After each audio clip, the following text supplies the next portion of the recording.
যারা গণতন্ত্র চায় না, নির্বাচন বানচাল করতেই তারা প্রথম আলো, ডেইলি স্টার ও ছায়ানটে হামলা করেছে বলে মন্তব্য করেছেন সংস্কৃতি বিষয়ক উপদেষ্টা মোস্তফা সরোয়ার ফারুকী। ক্ষতিগ্রস্ত ছায়ানট ভবন পরিদর্শন করে উপদেষ্টা বলেন, যারা হামলা করেছে তাদের অবশ্যই আইনের আওতায় আনা হবে। সাদি মাহমুদের রিপোর্ট।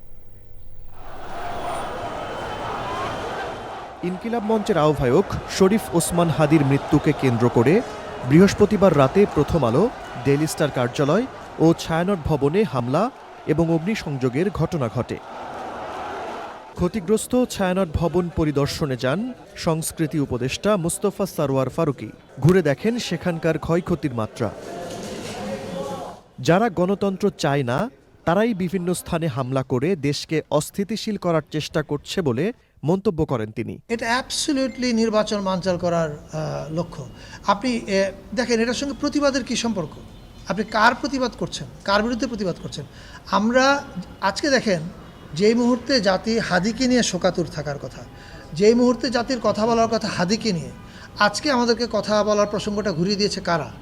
কারা প্রথম আলো, ডেইলি স্টার এবং ছায়ানটে এই কাজটা করেছে?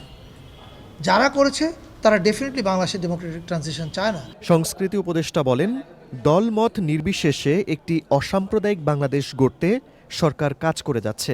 এমন সময় এই ধরনের হামলা মেনে নেওয়া যায় না। যারা এই হামলাটা করেছে তাদেরকে বিভিন্ন রকমের সিসি ক্যামেরা থেকে আইডেন্টিফাই করার কাজ চলছে এবং তারা প্রত্যেকে আইনের আওতায় আসবে। যে আমরা যদি সত্যিকার অর্থে একটা ফাংশনাল রিপাবলিক চাই, তাহলে এখানে সকল মতের, সকল রুচির, সকল চিন্তার মানুষদের সহাবস্থান করতে দিতে হবে এবং এইটা সরকার তার মতো কাজ করবে। পাশাপাশি আমাদের সব মানুষের মধ্যে এই অ্যাওয়ারনেসটা প্রয়োজন যে আমার সঙ্গে আপনার অনেক কিছুতে মিলবে না, কিন্তু আমি আর আপনি পাশাপাশি বসে এক টেবিলের জন্য খেতে পারি। কর্তৃপক্ষ চাইলে সরকার ছায়ানট ভবন সংস্কার করে দেবে বলেও জানান সংস্কৃতি উপদেষ্টা। সাদি মাহমুদ, চ্যানেল আই, ঢাকা।